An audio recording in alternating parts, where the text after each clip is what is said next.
What is going on today, YouTube family? Today we are checking out this 2024 Toyota Grand Highlander Limited. Take you guys for a quick walk around outside the vehicle.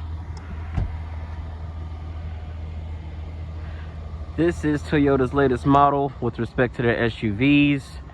It is a larger Highlander with a couple different powertrain options that it has over that vehicle, and a lot more third row space. So if you're somebody who has always liked the Highlander, but you've always wished it just had a bigger third row and more standard features, then this is your vehicle.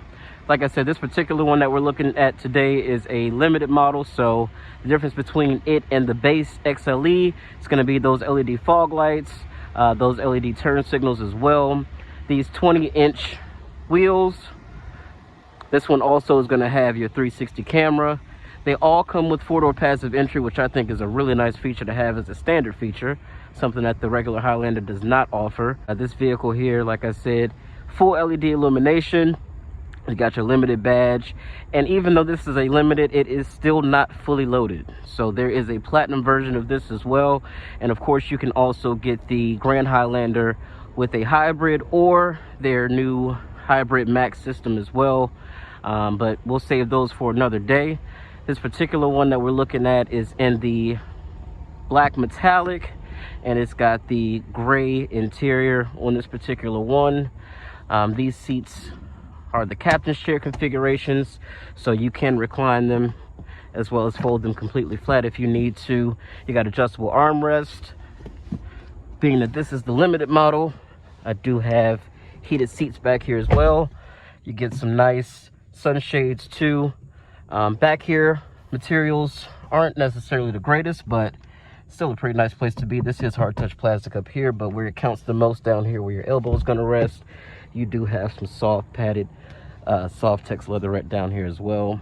Got my own climate controls, 12-volt power outlet, and then 2 USB-Cs for each passenger back here. We got some cup holders as well, and a third row that is a lot more usable than the current Highlander.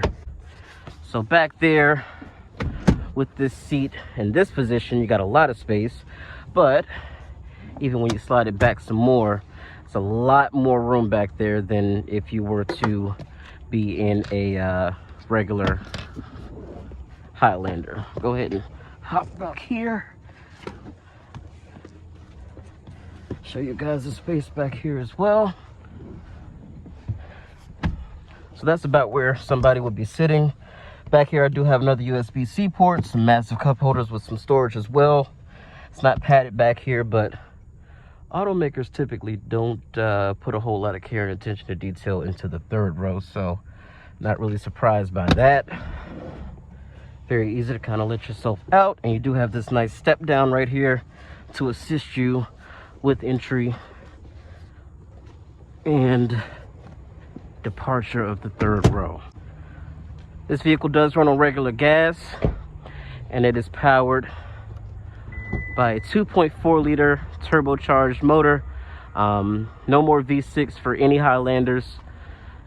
With the third row down, you do get a nice amount of space. It's a nice flat floor, so it makes it easy to kind of just slide things up. Back here we have a jack and tools, and I do believe that this vehicle does come with a spare. This being a limited model, you do get the JBL sound system as well, and you can of course close this as well as lock the entire vehicle with 2 buttons back there. Pop the hood. There it is, 2.4 liter turbocharged engine. You got 265 horsepower and 310 pound-feet of torque. I do wish that they gave this gas struts. The Lexus TX that this vehicle is based on does get those. And I understand that that is a more luxury-oriented vehicle, but come on now. Definitely could have gave us some gas struts. We do have power folding mirrors, all power accessories, of course, 1 touch up, down for every window of the vehicle. You get this faux wood inlay as well as 2-person memory. We do have a nice heated steering wheel, which will come in handy tonight. And it's got all of the latest and greatest with respect to Toyota Safety Sense 3.0. So some pretty advanced driving assistance features. We do get this widescreen digital display on this model, which is a little bit different on the XLE. So wireless charger down here, got another USB port, 2 of them, and then the engine start stop button is here. A lot of people get in and reach up here, and it's actually right down here. You got a very traditional shifter. We have an electronic parking brake, auto hold as well, and then you have all of your drive modes here. So eco, normal, sport, mud and sand, rock and dirt, snow, and your downhill assist control. Like I said before, this vehicle is all-wheel drive, and Toyota is marketing it as dynamic torque vectoring all-wheel drive, so it should be able to send power side to side, or at least that's what the marketing terms want us to believe. It does have a 360 camera. Like I said, that's another feature you'll get over the XLE, as well as this widescreen display that the XLE is also going to be missing. It has an 8-speed automatic transmission designed and developed by Toyota. And we are just going to take the vehicle out and see how it drives.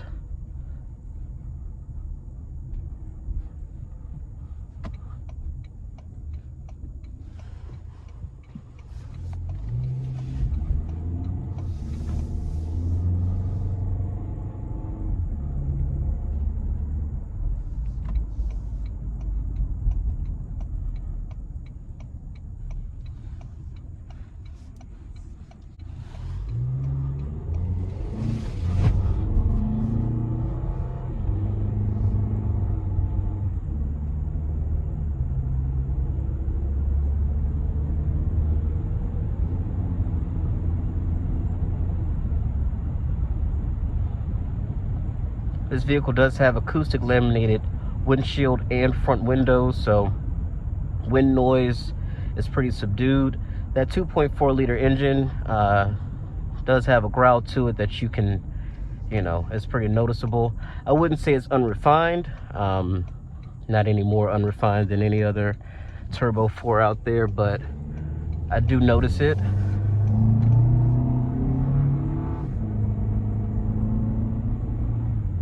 It makes its torque right at 1700 RPM, so pretty low in the rev range, and that allows you to sort of get off the line very well. And it's going to run out anywhere between 1700 to 3600 RPM is where it makes peak torque. So it allows you to accelerate in this vehicle without sending the vehicle to red line every single time you need to accelerate. Which, if this car didn't have a turbo, that would be the complete opposite. You would have to wring this thing out, and thank God that they didn't do that. It does have wireless Apple CarPlay and Android Auto, of course.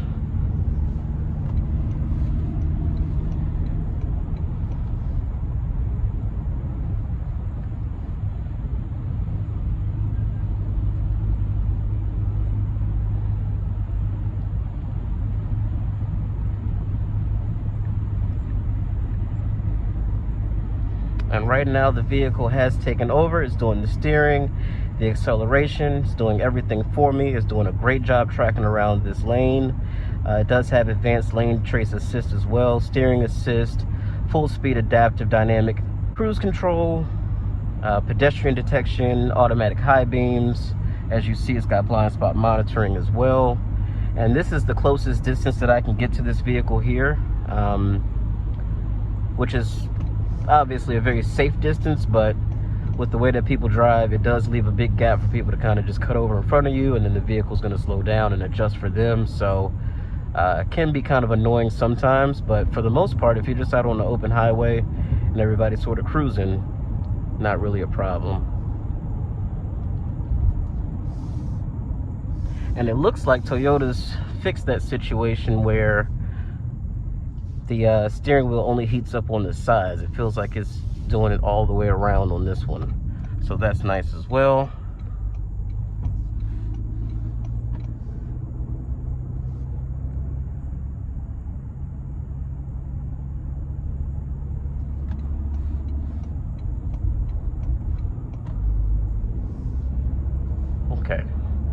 So the vehicle started to accelerate pretty aggressively there. And we still have this BMW who still has not merged over. So I'm not really sure what the hell he's got going on, but see, you're just not a smart person. Are you stupid? You are made of stupid. You almost ran into a light pole because you weren't paying attention. And that whole please be patient student driver, if you're 58 years old, I really don't want to hear it. And a lot of you guys aren't even student drivers. Y'all just have that on y'all's car. I think it's just a trolling thing at that point, because what are you actually doing? Go ahead and turn on the hold mode. Very good camera graphics and resolution. I do wish that it stayed on a little bit longer. Toyota and Nissan suffer from having the camera cut off pretty soon. Acura is the only one that I know that stays on for up to 15 miles an hour, which is really nice. Everybody else's cuts off around anywhere between 5 to 8 miles an hour so far that I've noticed. So that's another thing to kind of note.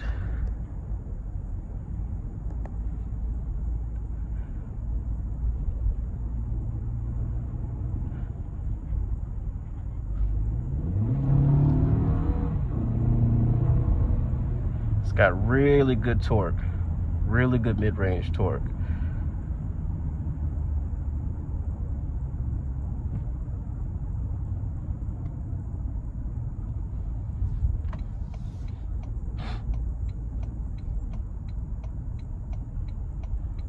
Pick a damn lane.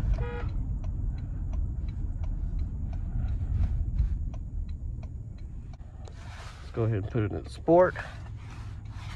And go.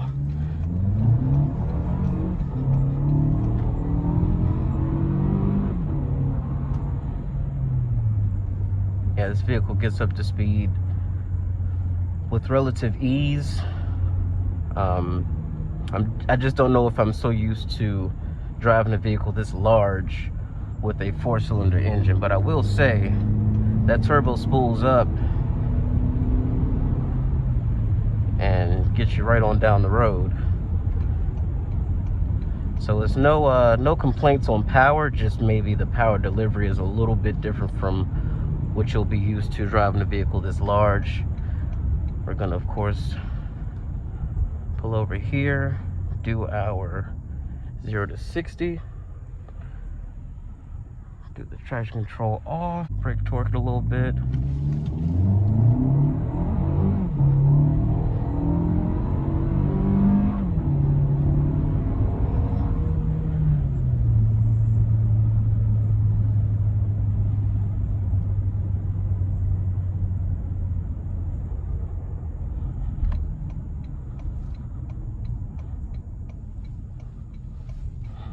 It is very easy to drive this vehicle, I will say that.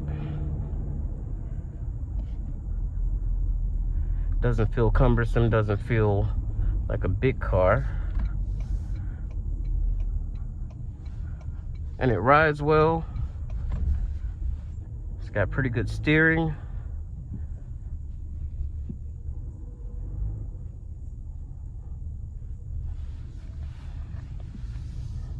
But would I prefer the Grand Highlander Hybrid Max? Absolutely, 100%.